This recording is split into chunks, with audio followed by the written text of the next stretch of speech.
જય સચ્ચિદાનંદ, જય સચ્ચિદાનંદ.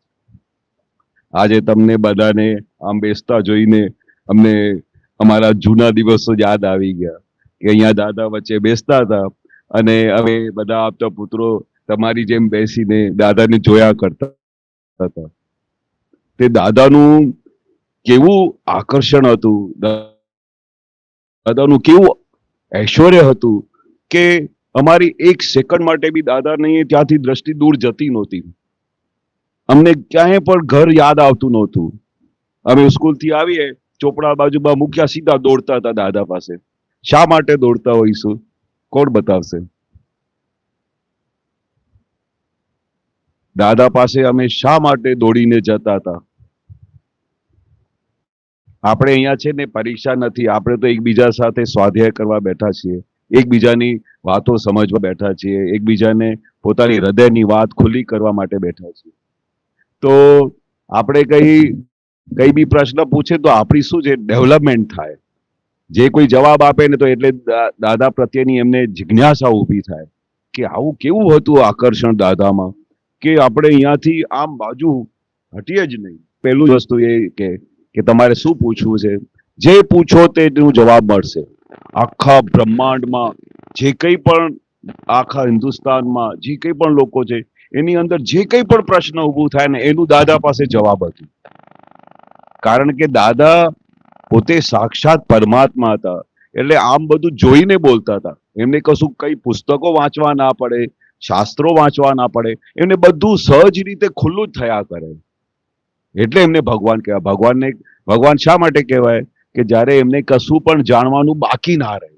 એટલે સર્વસ્વ વિજ્ઞાન, આખું દુનિયા, ઘર કેવી રીતે ચલાવવાનું, લગ્ન કર્યા પછી કેવી રીતે જીવન કાઢવાનું, મા બાપને છોકરા સાથે કેવી રીતે વર્તાવ કરવું જોઈએ, એમની સાથે કેવી રીતે રહેવું જોઈએ, આદર્શ લાઈફ કેવી રીતે હોવી જોઈએ, કે આપણા મન વચન કાયથી કોઈ પણ જીવને ક્યાંય પણ દુઃખ ના થાય, એનું વ્યવહાર કેવું હોવું જોઈએ, એવા જાત જાતના જે કંઈ પણ પ્રશ્ન ઊભા થાય એનું દાદા સહજ રીતે જવાબ આપે.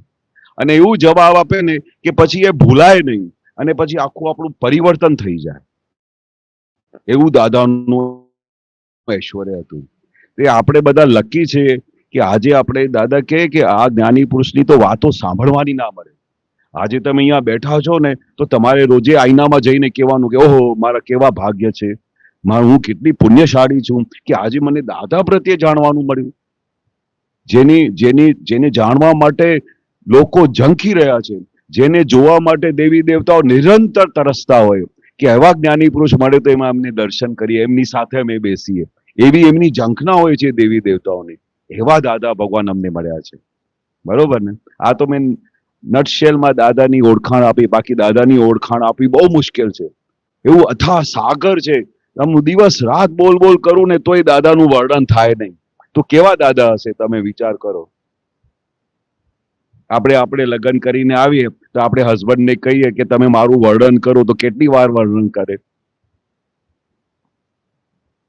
આપણે કે તું મને આખો દિવસ મારું વર્ણન કર ને કે હું કેવી લાગુ છું, તો કેટલી વાર વર્ણન કરે. બે અડધા કલાકમાં થાકી જાય કે મારે ધંધામાં જવું છે કે તારે આખો દિવસ વર્ણન કરવાનું છે. થાય કે ના થાય? 4 કલાક સુધી બેસે ને તો થાકી જાય. પણ આ દાદા એકલા એવા હતા કે હું આખો દિવસ દાદાનું વર્ણન કરું ને તો બધા લોકો આમ સાંભળ્યા જ કરે, સાંભળ્યા જ કરે.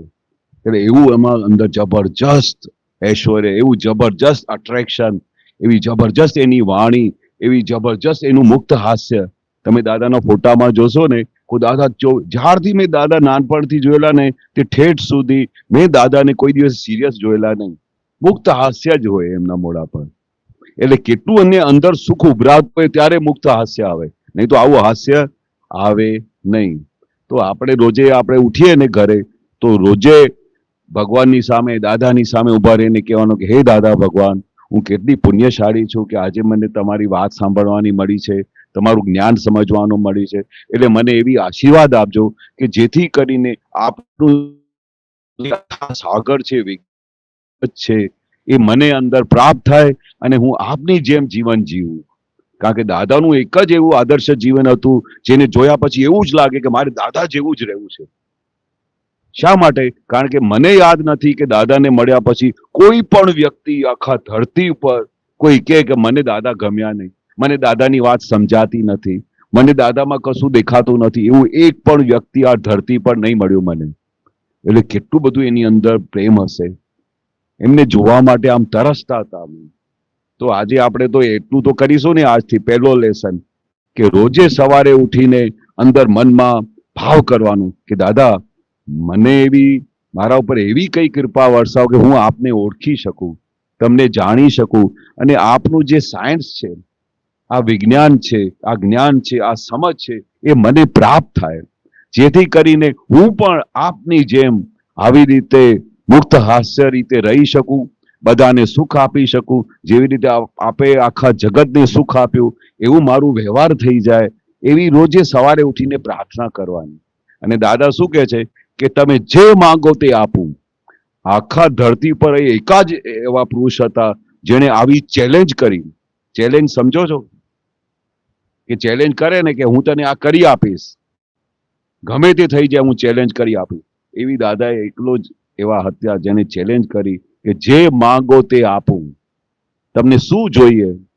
તમે કહો કે મને આખા હિન્દુસ્તાનની અંદર આખી બધી યુનિવર્સિટીમાં મારું નંબર 1 આવે, એવી તમે દાદા પાસે આવી પ્રાર્થના કરો અને દાદાને લેટર લખી આપો, તો દાદા કે તથાસ્તુ, તમને માથા પર આમ હાથ મૂકશે, કારણ કે તમારું નિશ્ચય છે. અને નિશ્ચય છે અને બીજી બાજુ દાદા ભગવાનની આશીષો છે, એમની આશીર્વાદ છે, તો શું ના બની શકે? એટલે દાદા કહેતા હતા કે તમે એવા પુરુષ પાસે આવ્યા છો જે ચાહે સો કરી શકે, ચાહે સો કરી શકે. કે ને હમણાં અહીંયા આખું વરસાદ પડી જાય તો આખી વરસાદ પડી જાય, અહીંયા કે ને કે આખો અહીંયા સમુદ્ર તૈયાર થઈ જાય તો સમુદ્ર તૈયાર થઈ જાય. એવી એમની ગજબની શક્તિ, એવી રીતે એમના પર દેવી દેવતાઓનો ખૂબ રાજીપો, એટલે એ બધા લોકો એમના પર હેલ્પ કરે દિવસ રાત. જે દાદાનો વિચાર થાય ને તો દેવી દેવતાઓ એમને હેલ્પ કરે. એવા દાદા આપણે મળી ગયા છે. બરોબર. આ તો થોડી નટશેલમાં દાદાની ઓળખાણ આપી. તમને બધાને તો ઘણી બધાની ખબર હશે, તમારા મમ્મી પપ્પા તો બધા જાય છે દાદા પાસે આવે છે એટલે તમને અહીંયા મોકલ્યા છે. એટલે તમે થોડું ઘણું તો મમ્મી પપ્પા પાસેથી સાંભળતા હશો ને કે દાદા એટલે શું. બરોબર ને? એટલે આજે હવે પ્રશ્ન લઈએ. કઈ વચ્ચે વચ્ચે કોઈને બી પ્રશ્ન થાય ને પૂછજો. હા, મોરબી રાજપરથી ભટ્ટ એન્જલ. જીવનમાં આત્મવિશ્વાસ વધારવાનો સરળ રસ્તો શું છે? હા, જીવનમાં આત્મવિશ્વાસ વધારવાનો સરળ રસ્તો શું છે? કોણ છે? ઓ, બહુ સરસ પ્રશ્ન પૂછ્યું છે. એટલે સૌથી પહેલા તો આપણા આત્મવિશ્વાસ એટલે કેવી વસ્તુ છે કે સૌથી પહેલા તો આપણે આપણી જાતને ઓળખવું પડે. બરોબર? એટલે આપણે કોણ છીએ એ ખબર પડવી જોઈએ. તમને થોડું ઘણું તો બેકગ્રાઉન્ડમાં ખ્યાલ હશે ને. શું નામ છે તમારું? એન્જલ. એટલે તમે ખરેખર એન્જલ છો? એન્જલ તમારું નામ કે તમે ખરેખર એન્જલ છો? શું છે?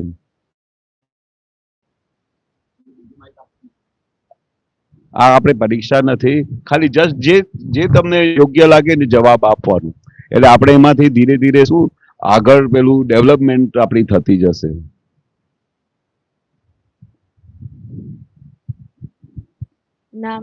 નામ છે તો તમે કોણ છો? આ તો એન્જલનું નામ છે, પણ ખરેખર તમે કોણ છો?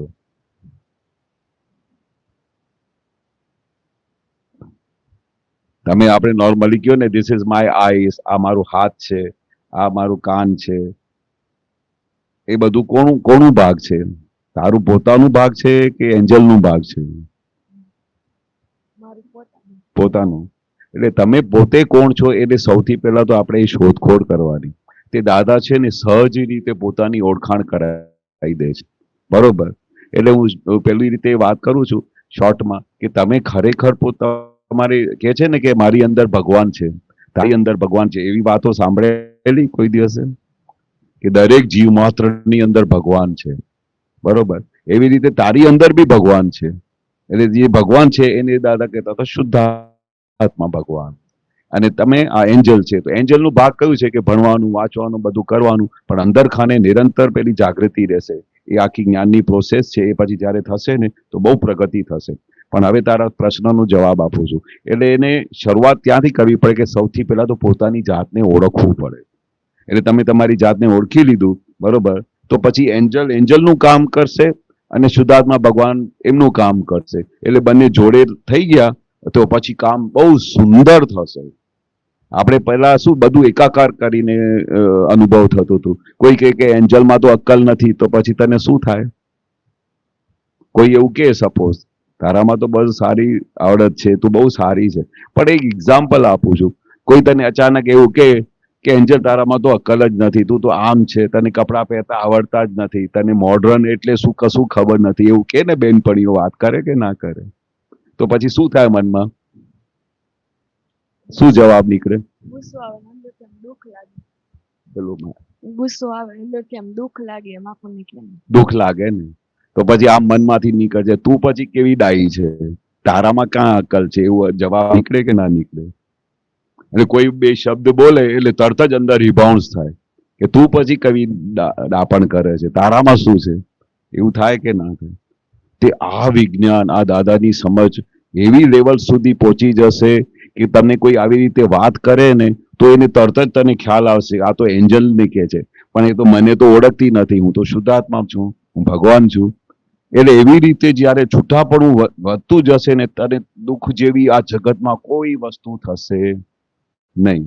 એટલે સૌથી પહેલા આપણે એ ઓળખાણ કરી લેવાની, બરોબર? એની પ્રોસેસ હોય છે અને એવું ટાઈમ હોય છે. એ દિવસે જ્ઞાન મળી જાય ને પછી એન્જલ એકદમ ગજબની રીતે જીવન કાઢશે, બરોબર? તો એ જ્યારે સ્કોપ આવે ને ત્યારે એ સ્કોપમાં બેસી જશે જ્ઞાન લઈને. હવે તારો શું પ્રશ્ન હતું કે વાંચો ફરીથી? હા, આત્મવિશ્વાસ. એટલે સૌથી પહેલા તું જે દિવસે આને ઓળખી જઈશ ને એન્જલને, એ દિવસથી તારો આત્મનો વિશ્વાસ જબરજસ્ત ઊંચો જશે. કારણ કે પેલું વિભાજન થઈ ગયું ને, એન્જલ અલગ થઈ ગઈ, શુદ્ધાત્મા ભગવાન અલગ થઈ ગયા, એટલે એ એકદમ એની મેળે જ તારો આત્મવિશ્વાસ ટોપ ઉપર જતો રહેશે.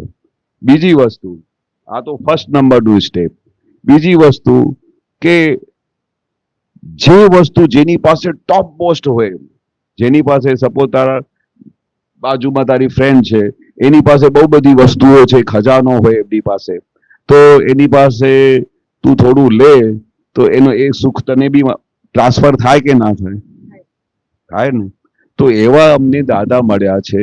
તો સૌથી પહેલા જેની પાસે આખું ખજાનો છે, જેની પાસે અનંત સુખ છે, જેની પાસે દરેક વસ્તુ છે, એની પાસેથી ડિમાન્ડ કરવાની. તો જેની પાસે જે વસ્તુ હોય એ જ આપી શકે કે જેની પાસે ના હોય એ આપી શકે?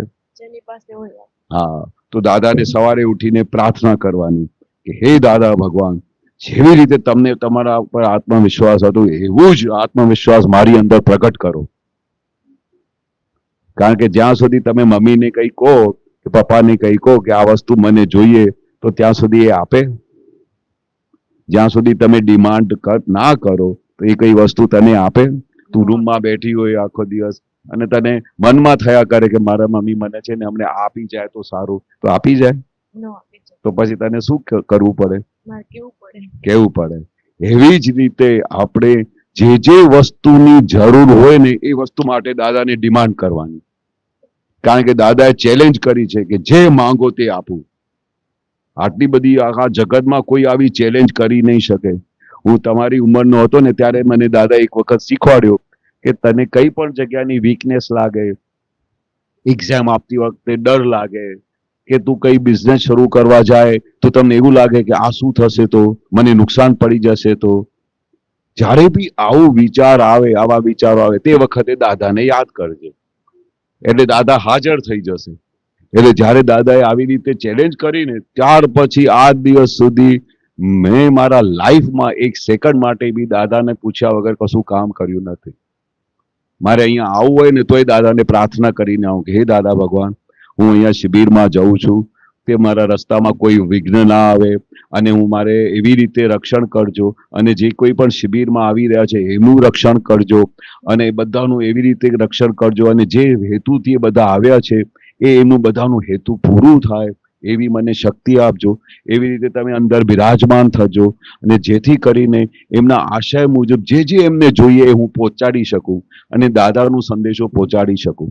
આવી પ્રાર્થના કરીને નીકળ્યા ને તો રસ્તામાં ક્યાંય મને લાઈફમાં મને યાદ નથી કોઈ અંતરાય કરવામાં આવ્યો હોય, કોઈ રસ્તામાં ગાડીને આમ ઊભી રાખી હોય. આખું રસ્તું ટ્રાફિકનું ભરેલું હોય ને મને અહીંયા આવવું હોય ને તો ગમે તે રસ્તે મને રસ્તો કાઢીને આપે, સાહેબ તમે અહીંયાથી ગાડી કાઢી લો તમારે. હવે મેં એને કહ્યું બી નથી. શા માટે? કારણ કે તે વખતે દેવી દેવતાઓ હાજર થાય અને મને હેલ્પ કરે કે કેમ કરીને હું અહીંયા શિબિરમાં પહોંચું. એવું મેં આશ્ચર્ય દિવસ રાત જોયેલા છે, એક નહીં લાખો વખત. જ્યારથી હું 16 વર્ષનો હતો, આજે મારી 71 વર્ષની ઉંમર છે, ત્યાં સુધી મેં દિવસ રાત દાદાના અનુભવ જોયેલા છે, અનુભવેલા છે. એટલા માટે તમને કહું છું કે તમે બી ટ્રાય કરજો. તમે જ્યાં સુધી ટ્રાય નહીં કરો ત્યાં સુધી તમને કશું અનુભવ થશે નહીં. તમે ગમે ત્યારે કોઈ જગ્યાએ અટકી જાઓ, કોઈ જગ્યાએ કઈ અટકામણ થઈ જાય, તે વખતે દાદાની સંકટ સમયની સાંકળ ખેંચી લેવાની. પછી તમને ધીરે ધીરે અનુભવ થશે કે દાદા કેવી રીતે આવે. એટલે ખ્યાલ આવ્યું કે આત્મવિશ્વાસ કેવી રીતે વધારવાનું, કે જેની પાસે આત્મવિશ્વાસ ભંડારા ભરેલા હોય ને એની પાસે ડિમાન્ડ કરવાની. બરોબર. અને બીજું આપણા બહુ બધા સ્ટેપ છે. એટલે સૌથી પહેલા તો એક જ્ઞાન વિધિ જ્યારે બી થાય ને, તમારી ઉંમર શું છે? 15 વર્ષ છે તો આપણે 20 થી નીચે, એટલે આપણે 18 વર્ષે જ્ઞાન અપાય છે. હા હા, તે 18 વર્ષનું જ્યારે ટાઈમ થાય ને, જે 18 વર્ષના નહીં થયા હોય અને જે 18 વર્ષથી ઉપર છે એ બધા તો જ્ઞાન લઈ લીધું હશે, પણ 18 વર્ષ થાય ને તો મમ્મી પપ્પાને વિનંતી કરજો કે અમને જે દાદા ભગવાનનું જ્ઞાન તમને મળ્યું છે એ જ્ઞાન અમને અપાવો. કેમ 18 વર્ષ દાદાએ રાખેલું? કારણ કે 18 વર્ષમાં દરેકનું ડેવલપમેન્ટ એટલું થઈ જતું હોય છે કે એને ખબર પડે કે હું શું કરી રહ્યો છું અને આ જ્ઞાનથી શું થશે, એટલી તો સમજણ એને પડી જાય. એટલે દાદાએ આ ઉંમર ફિક્સ કરેલી. એના પછી જ્ઞાન મળ્યા પછી તમારી જબરજસ્ત પ્રગતિ થશે. ત્યાં સુધી દાદાનું સાયન્સ છે ને એ વાંચ્યા કરવાનું, એની બેસમેન્ટ શું છે, દાદા શું કહેવા માંગે છે. એ નાની નાની દાદાની બહુ બધી પુસ્તિકાઓ છે.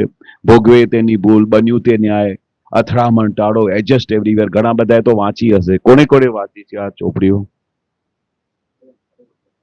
હા, અચ્છા, બધા નવા જ છો, એટલે બહુ સરસ. તો તમને છે ને દાદા કે કોરી સ્લેટ હોય ને, કઈ બીજું બધું ભરેલું ના હોય ને, તો આપણે એકડ એક લખીએ તો તરત જ લખાઈ જાય. પણ બધી સ્લેટ ભરેલી હોય તો કશું લખીએ તો કશું દેખાય. એટલે દાદા બહુ ખુશ થતા હતા કે જેને બધું ભરેલું માલ નથી. નહીં તો કોઈને બહુ બધા શાસ્ત્ર ભણ્યા હોય, આ તે બહુ પોતાની આવડત હોય, તો દાદા કે પછી તમારી પાસે બધું છે તો પછી અહીંયા શા માટે આવ્યા છે? બરોબર. પણ આપણી કોરી પ્લેટ, મને જાણવું છે, મને સમજવું છે, આખું વિજ્ઞાન કેવી રીતે ચાલે છે એવી રીતે આપણે ડિમાન્ડ કરવાની. એટલે પેલું એક પ્રોસેસ. પછી ત્યાં સુધી આ 4 પુસ્તક વાંચીશ ને તો એમાંથી બહુ બધા જવાબ મળશે તને.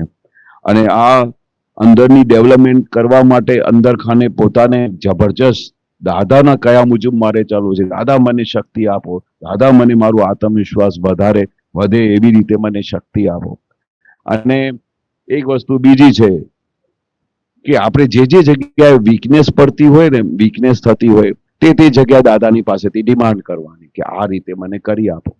આપણે વધારે કરવા જઈશું નહીં, બુદ્ધિ નહીં ચલાવવાની. આ દાદા કેવી રીતે કામ કરશે એ તમને અનુભવ થશે. ખ્યાલ આવે છે? આપણે ખાલી દાદાની કયા કરવાનું અને પોતે નિશ્ચય રાખવાનો કે મારું આત્મવિશ્વાસ ડગી જાય છે. કયા કારણ ડગી જાય છે? કારણ કે તમને તમારી જાત પર વિશ્વાસ નથી. નહીં તો આત્મવિશ્વાસ ડગે જ નહીં. તમને તારી જાત પર વિશ્વાસ હોય ને કે I can pass my exam, I can rich two any destination, એવું તારા મનમાં હોય ને, તો બધા રસ્તાઓ ખુલ્લા થઈ જશે. પણ તમારું નિશ્ચય હોવું જોઈએ. દાદા શું કહે છે કે તમારું નિશ્ચય હશે ને તો તમે ગમે તે જગ્યાએ પહોંચી શકશો, ગમે તે વાતને તમે એમને જાણી શકશો, ગમે તે વાતમાંથી બહાર નીકળી શકશો. ગમે તેવી તમારી વીકનેસ હશે એમાંથી તમારું નિશ્ચય આ ક્રોસ કરવું છે. જ્યારે આપણે મેરેથોનમાં દોડવાનું કરતા હોઈએ છીએ કે મારે રેસમાં નંબર 1 આવવાનું હોય, તો આપણે કેવી રીતે દોડતી વખતે ફોર્સ મારીએ છીએ કે મારે નંબર 1 આવવાનું છે.